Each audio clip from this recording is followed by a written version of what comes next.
अधिकाऱ्यांना वैतागला होता, नक्की याबद्दल भूमिका काय? नाही, खरं तर दरवेळेला जिथं रस्त्याची दुरवस्था झालेली असते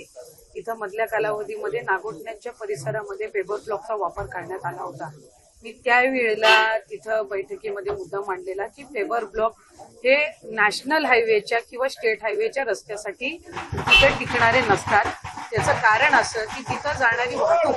पेपर ब्लॉक आपण अंतर्गत गावामध्ये लावत असतो, तिथं पायी लोक जात असतात, टू व्हीलर जात असतात, पण जिथं हेवी वाहतूक असते, अवजड वाहतूक असते, तिथं पेपर ब्लॉक हे टिकू शकत नाही. त्याच्यामुळे आता त्यांनी जिथं जिथं पेपर ब्लॉकचा तिथं वापर केलेला आहे, मी त्यांना सूचना दिल्या की हे पेपर ब्लॉक 2-4 दिवसाच्या वर टिकणार नाहीत, कारण त्याला प्रॉपर तिथं बेस नसतो आणि एक जरी अवजड वाहन त्याच्यावरनं गेलं तर ते पेपर ब्लॉक निघण्याची शक्यता ही काही नाकारता येत नाही. त्यामुळे त्यानुसार त्यांनी त्या रस्त्यामध्ये पेपर ब्लॉक वापरण्यापेक्षा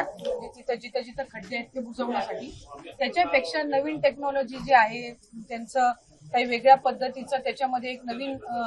रॉ मटेरियल त्याच्यामध्ये येतं ज्याच्यातून खड्डे बुजवता येत असतात आणि ते पेपर ब्लॉक पेक्षा जास्ती प्रमाणामध्ये तिथं तग धरू शकेल.